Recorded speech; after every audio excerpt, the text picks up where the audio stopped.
Olhando aqui um post do site Believe the Sign, eles são opositores do irmão Branham. Os que mais estão se opondo contra o irmão Branham lá nos Estados Unidos é esse site Believe the Sign e o John Colley com o canal dele, com o site Branham Historical Research. Então é esses dois que mandam para o mundo todo essas coisas desreveladas, e principalmente crente da mensagem que não se aprofundou na mensagem, que tem apenas a mensagem como um unicismo que tem profeta. Então eles se atrapalham todinho com esses opositores, porque os opositores ficam sabendo mais do que eles. O irmão Branham disse no parágrafo 262 da mensagem Os Ungidos dos Últimos Dias, que a terceira puxada foi a abertura da palavra. A terceira puxada é como o Pentecoste da mensagem. A terceira puxada explica a mensagem. Quem crê na terceira puxada entende que o irmão Branham estava na terra quando Cristo veio. E então os opositores não têm força contra quem tem a revelação na terceira puxada. Então a verdade é que o opositor da mensagem, geralmente o opositor é alguém que foi da mensagem. Então o opositor da mensagem é aquele crente da mensagem que não conheceu a terceira puxada, ou que chamou a terceira puxada de ismo, de heresia. Aí Deus cegou ele completamente e ele se tornou um opositor. Então, você que ainda não conseguiu entender a terceira puxada, você fique quieto, fique calado, não chame de ismo. Quando você vê alguém pregando sobre a vinda do Senhor, sobre anjo forte, descer, sobre essas coisas, fique quieto, não diga nada, porque se você blasfemar, você vai virar um futuro opositor da mensagem, essa é a verdade. Então fique quieto, quem sabe mais no futuro Deus te revela essas coisas. Mas aqui eles colocaram, William Branham misturou tudo, a galeria de artes religiosa, sobre a nuvem, né? Sobre a coluna de fogo sobre a cabeça dele, que estava em Washington, D.C. Aqui nesse outro parágrafo ele diz que estava na Alemanha, e aqui nesse outro ele diz que estava em Nova York. Então aqui no parágrafo de cima, o irmão Branham diz, um deles está em Washington, D.C., na galeria de artes religiosa, com uma nota sobre isso. O único ser sobrenatural que já foi fotografado na história do mundo. Aqui ele já disse que está na Alemanha. Como vocês todos têm visto a luz pendurada ali na Galeria de Artes, Alemanha, onde eles tomaram isso. E aqui mais embaixo, em Nova York. Eu desejaria que tivesse trazido alguma daquelas imagens. Quantos nunca viram isso, nunca tiveram isso em sua mão? Nunca viram a foto do anjo aqui? Foi fotografado pela Associação Americana, está pendurado na Galeria de Artes Religiosas em Nova York. Então aqui o Believe the Sign coloca a foto de um senhor com a mão na testa, assim, indignado, né? E aí a pergunta aqui em amarelo, just one more thing, somente mais uma coisa. Como os crentes da mensagem nunca podem responder a questão honestamente? Muito bem, então eles querem uma resposta honesta. E aqui é aquilo que eu digo, você não se aprofunda na mensagem se cai nesse laço aqui. Esse é o futuro de todo crente da mensagem que fica só com unicismo e profeta. Não vai para a revelação dos 7 selos, dos 7 trovões. Então agora eu vou mostrar um vídeo aqui de um cidadão brasileiro e mostrar para você como esse demônio que não entende a mensagem. O irmão Branham, ele era meio ruim da memória mesmo, ele ficava, às vezes, a mensagem todinha dizendo que 700 não dobraram o joelho a Baal, e depois ele descobriu que a Bíblia tinha dito que era 7.000. O Mombrana trocava muita coisa. Todo mundo está acostumado com o Mombrana e sabe que ele invertia tudo. Ele chamava um monte de vezes Eliseu de Elias. É o que mais se encontra na mensagem, ele chamando Eliseu de Elias. Até porque Eliseu em inglês é Elisha e Elias Elijah. Bem parecido. E ele misturava tudo. E para nós isso aqui é um erro humano. Mas, como eles estão procurando defeito, isso aqui é uma falha terrível para eles. Eles querem que o Mombrana seja infalível. E Satanás sempre trabalha desse jeito. Satanás, ele cobra que o crente seja infalível. Se você tem uma vida, você mora num certo bairro, os vizinhos, eles não querem saber da mensagem. Você pregar para eles não querem, mas eles ficam observando a tua vida. Os vizinhos querem que você seja infalível. Isso aconteceu com nós aqui, na nossa igreja aqui. Os vizinhos aqui não querem a mensagem, mas eles ficam observando a gente. Aí entrou um ladrão aqui na igreja, ele atravessou aqui o balancinho, entrou, e aí o ladrão se cortou na janela de vidro e desceu, o sangue desceu lá na parede da igreja. E o meu pai, o pastor Moura, na época, ele disse assim, podia esse ladrão ter logo morrido aí. E quando ele falou isso, os vizinhos não gostaram. Vocês não são crente? Que crente é esse que deseja a morte dos outros?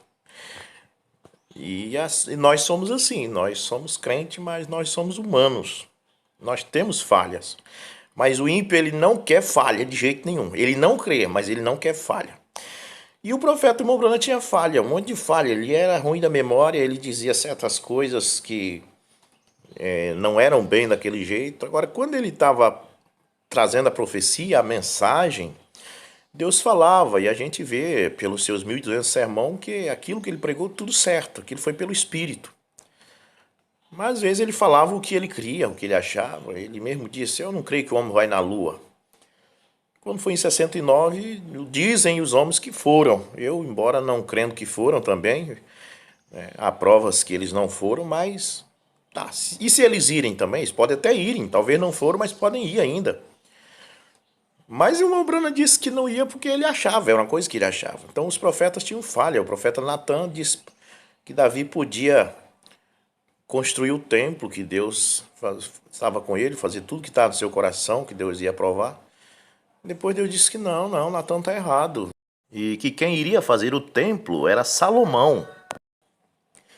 Eliseu, a mulher, a Sulamita, o filho dela morreu, subiu o monte para falar com ele. E ele não sabia que ela tinha morrido. Deus não revelou para ele que o menino tinha morrido, não, sendo um profeta. E assim você encontra a falha dos profetas, porque um profeta ele não é Deus. Profeta é profeta. Só quem não tem falha é Deus. Agora, independentemente de onde esteja esta foto da coluna de fogo, se está na Alemanha, em Washington ou em Nova York, o que William Branham queria dizer que está em algum lugar do governo. E está em algum lugar do governo, em algum lugar de alguma prefeitura ou de algum governo estatal, pois é o que a moça mostra pra gente aí, neste vídeo. Então não é que o William Branham mentiu, talvez ele não soube usar o local correto, a palavra correta para o lugar. Mas aí está a prova de que ele não estava mentindo. Este lugar aí que a moça está mostrando, a coluna de fogo, não é dentro de uma igreja da mensagem. É em algum estabelecimento público, do governo. Em algum lugar dos Estados Unidos. Está em Nova York, está na Alemanha, está em Washington, está em algum lugar do governo. A foto com a coluna de fogo, quem quiser ver, vá ver. E o rapaz aí foi ver e a moça mostrou. Ah, mas é a lâmpada do auditório que fotografaram de certa forma que ficou parecendo como se fosse o pilar de fogo sobre o Mombrana. Mas era a lâmpada. Então, se era a lâmpada, por que que esse escritório, esse estabelecimento do governo aí, continua mantendo a foto em seus arquivos, se isso foi só uma lâmpada? Por que que o reverendo Best, opositor do irmão Brana, quando viu essa foto na Voz da Cura e em outros jornais, como o Houston Press, no dia seguinte ao debate que eles tiveram, por que ele, o reverendo Best, não veio no outro dia ao Houston Press, à Voz da Cura, e disse, olha, isso aí é mentira, isso aí era a lâmpada? Por que ele ficou calado na época? E esta outra no ombro também foi a lâmpada que desceu, baixou e pousou? É possível uma lâmpada descer do teto e pousar assim no ombro? O espírito, só quero dizer para vocês que esse espírito aqui, de procurar erro na mensagem, é o mesmo espírito. Porque assim, você não adianta você sair da mensagem porque é sair do forno e cair na frigideira. O mesmo espírito que procura erro na mensagem também está procurando na Bíblia, é o mesmo demônio. Então quero mostrar para vocês agora este senhor aqui.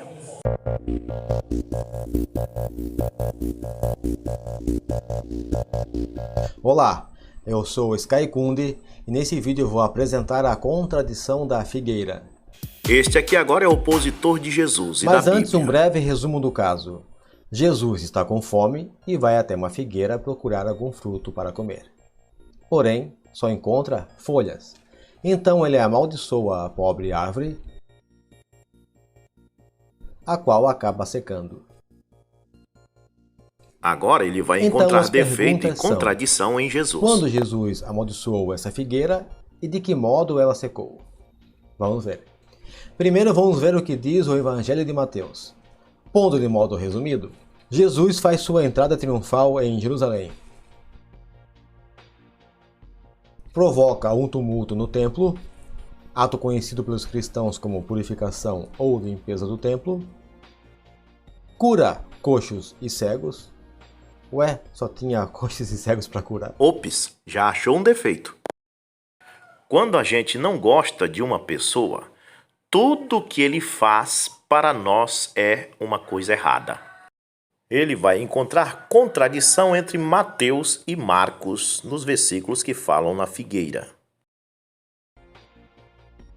Então vai para Betânia e, no dia seguinte, volta a Jerusalém. Jesus sente fome, avista uma figueira, mas ao chegar nela não encontra nenhum fruto. Então Jesus amaldiçoa a pobre árvore, a qual, segundo Mateus, secou imediatamente. O imediatismo da maldição é confirmado com o espanto dos discípulos. E os discípulos, vendo isto, maravilharam-se, dizendo: como secou imediatamente a figueira? Ok, então resumindo o que diz Mateus, Jesus amaldiçoa a figueira após a limpeza do templo e ela seca imediatamente na frente dos discípulos.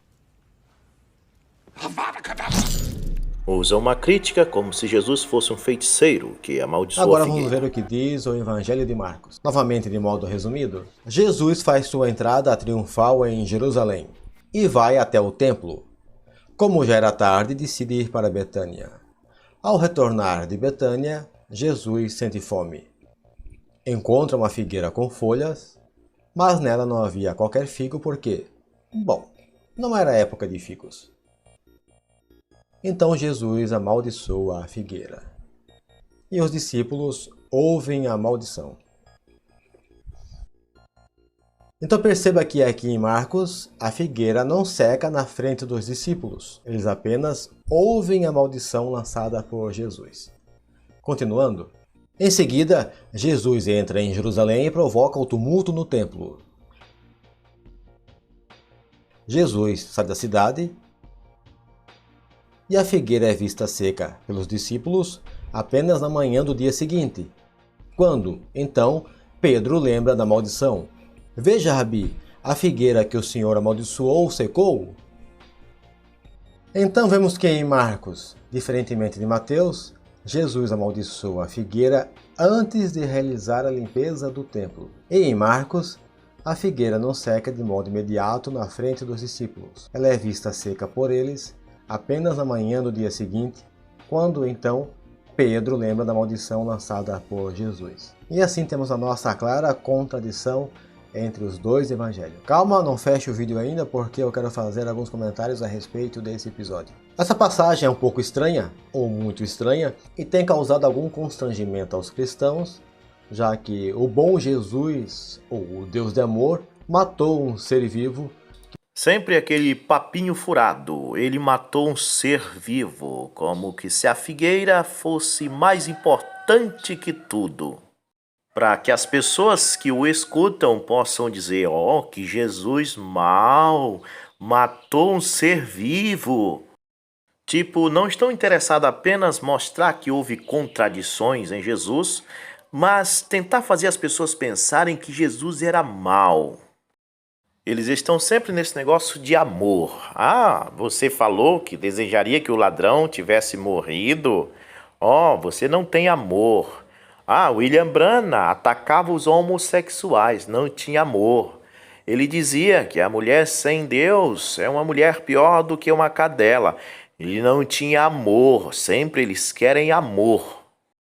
Na verdade, é só aparência de piedade. Amor não é isso. Amor é se opor contra o pecado. Concluindo, o que este rapaz está dizendo é que entre Mateus e Marcos, que contam a mesma parábola da figueira, há uma contradição entre os dois evangelistas, porque um diz que a figueira secou imediatamente quando Jesus disse, nunca mais nasça fruto de ti. E o outro diz que ela secou no outro dia, quando os discípulos foram lá vê-la. E que Jesus cometeu um erro em amaldiçoar a figueira porque, na verdade, ela não tinha figo, porque a própria Bíblia diz que não era tempo de figos. Então, o que eu quero dizer é que este espírito de oposição, procurando erros na mensagem, ele não é só contra a mensagem. Isso é contra a Bíblia também. Esta ala do John Cole, do site William Branham Historical Research e do site Believe the Sigh, são apenas uma ala dos outros que também estão atacando a Bíblia. É simplesmente o mesmo espírito, tentar vilanizar o profeta e fazer com que o pecado seja vítima do profeta. Tentar introduzir no seu psicológico a ideia de desconfiança do irmão Branham. Tipo, dizer que o Léo e o Jenny eram homossexuais e gravavam as fitas do irmão Branham faz com que no seu subconsciente você acredite que o irmão Branham tinha caído para o homossexualismo. Mas, na verdade, se você lê toda a postagem deles, eles declaram que realmente eles eram homossexuais, mas quando conheceram o irmão Branham, deixaram de ser e até mesmo arranjaram esposas. E que depois da morte do irmão Branham, eles se desviaram e até morreram terrivelmente. Mas a ideia de colocar esta sombra do homossexualismo prejudica o irmão Branham, e é só isso que eles querem.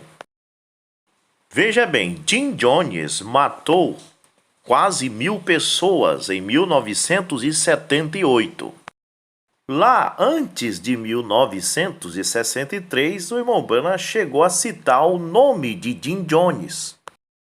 Hoje, depois de 1978, todo mundo tem o Jim Jones como um maluco, um louco, macabro, um assassino.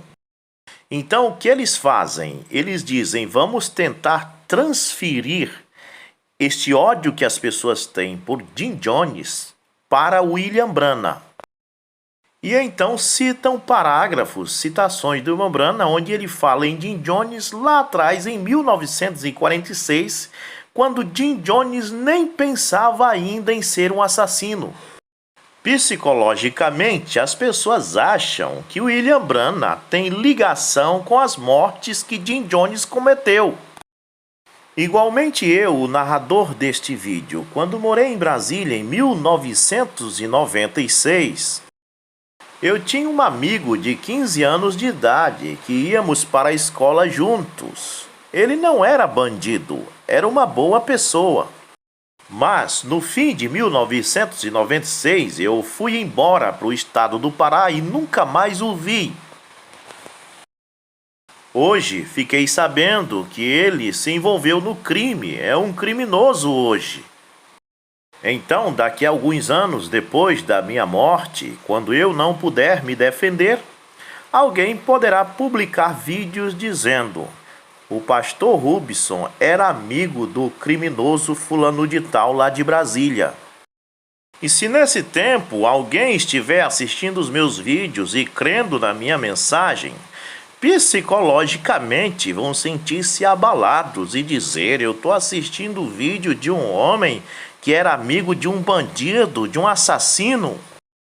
Pois é, e então não poderei explicar que na verdade eu era amigo dele mesmo, mas eu era amigo dele quando ele ainda não era bandido. Porém, as pessoas que me odeiam se sentirão bem em fazer ligação minha com esta pessoa, porque eles sabem que isso vai afetar psicologicamente as pessoas que me amam e seguem aquilo que eu tenho pregado. Hoje eles dizem: você segue a mensagem de William Branham? Você responde sim. E eles respondem: ele era amigo do Jim Jones, o homem que matou quase 1000 pessoas. Fazendo assim, eles destroem a imagem do homem de Deus.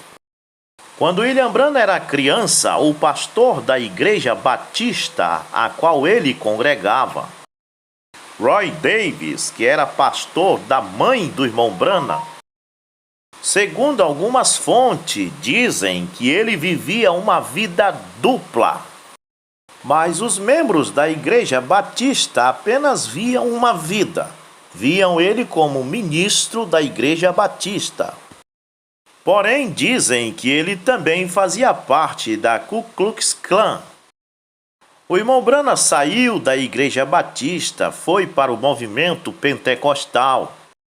Depois seguiu um ministério solo, pregando o evangelho, fazendo orações e movimentos de tenda. Inclusive, o irmão Lindsay, irmão N. Baxter, irmão Bosworth e muitos outros ministros se uniram ao irmão Branham e todos sabem que foi de grande sucesso.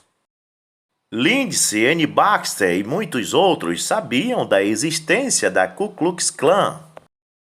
Sabiam que o ministro Roy Davis, da Igreja Batista, tinha envolvimento com isso, mas também sabiam que o irmão Branham não era mais da Igreja Batista, que ele saiu da Igreja Batista. Cada um é responsável pelos seus atos. Mas o que eles fazem hoje? Eles dizem: você está seguindo a mensagem de William Branham? Ele tinha um amigo pastor que era da Ku Klux Klan. Então, psicologicamente, você já acha que o irmão Branham também era da Ku Klux Klan. Ué, então Gordon Lindsay também era da Ku Klux Klan, porque ele andou com o irmão Branham há muitos anos. Mas o objetivo é tentar marginalizar o profeta, porque a mensagem do profeta prejudica eles. Então, se eles puderem colocar dúvida em você, fazer com que no psicológico das pessoas eles achem que o irmão Branham escondia algo, que o irmão Branham era um charlatão e que tinha algo que escondia, então eles vão conseguir com que você não creia naquela mensagem, que era a única coisa que estava mantendo você vivo e fora da denominação. Tentaram marginalizar Jesus também, disseram que ele era um glutão, bebedor de vinho e que comia com os pecadores. Judas começou a ficar com o psicológico abalado e a partir daí tudo que Jesus fazia para Judas estava errado. Oh, aquela mulher quebrou o vaso de alabastro caro e Jesus não disse nada. Se ele fosse mesmo filho de Deus, como diz, ele não tinha deixado ela quebrar o vaso de alabastro. Teria vendido por um bom dinheiro e daria o dinheiro aos pobres. Depois que a desconfiança atingiu o psicológico de Judas, Nada mais do que Jesus dizia ou fazia estava correto. Se ele fosse santo, ele ia saber quem é essa mulher adúltera que está aí chorando, derramando lágrimas nos pés dele, enxugando os pés dele com seus cabelos. Será que ele não tem um caso com esta mulher? Olha, ele mandou os discípulos dele ir comprar comida na cidade. E depois se assentou junto a um poço e ficou sozinho, sendo um rabino, conversando com uma samaritana, ele sendo judeu. Então o objetivo deles é marginalizar aquele homem, porque aquele homem tem uma mensagem poderosa. Aquela mensagem daquele homem prejudica eles. Eles não podem dizer William Branham era da Ku Klux Klan. Não, eles dizem ele tinha um amigo que era. Eles não podem dizer William Branham era maçom. Não, eles dizem ele tinha um primo, um amigo, um conhecido que era. Eu também tenho um amigo que é maçom e eu sou pastor da mensagem. Eu não posso tirar ele da maçonaria. Ele é o gerente da empresa que eu trabalhava aqui na minha cidade. No entanto, eu não sou maçom, porque ele é maçom.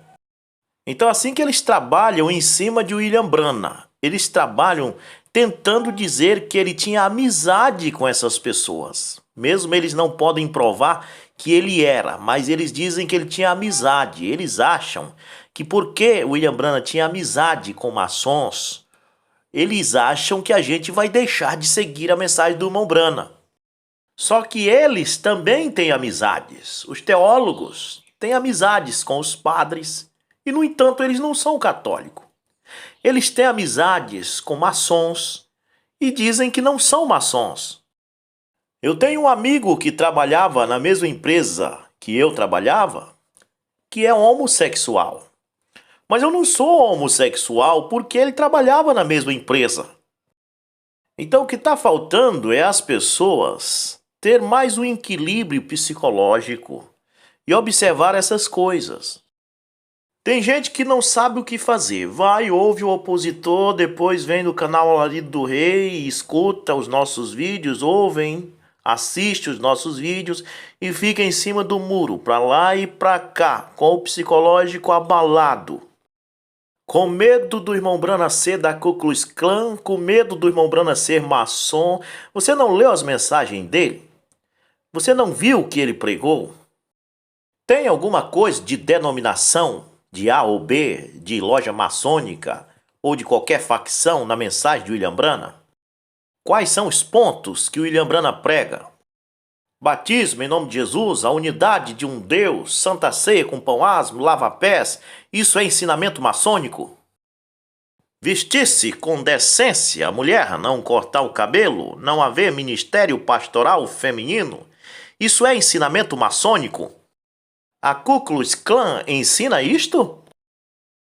Um rapto secreto da noiva, Deus se manifestando para 144 mil judeus assinalados, Moisés e Elias aparecendo para Israel, isso é ensinamento maçônico? Se um membro da Ku Klux Klan ou um membro maçônico pregasse isso, eu ia aceitar como sendo verdade. Se o irmão Branham era da Ku Klux Klan, se ele era maçom, pois foi o único maçom que pregou a verdade, meu amigo. Aceite isto. Então, só concluindo, tudo não passa de um espírito errado. O mesmo espírito que está no YouTube, no Kawaii, no TikTok, dizendo que há contradições na Bíblia, que diz que Jesus nem existiu, que a Bíblia foi escrita pelos judeus 300 anos antes de Cristo, quando foram morar numa região da Mesopotâmia, e que lá os judeus plagiaram a cultura dos sumérios e plagiaram a epopeia de Gilgamesh com a história de Noé e a história de Adão e Eva e a serpente, e assim está cheio no YouTube, no Kawaii, no TikTok, e é o mesmo espírito demoníaco tentando fazer com que as pessoas desconfiem da Bíblia, desconfie de Deus. É o mesmo Espírito que está também fazendo isso com a mensagem.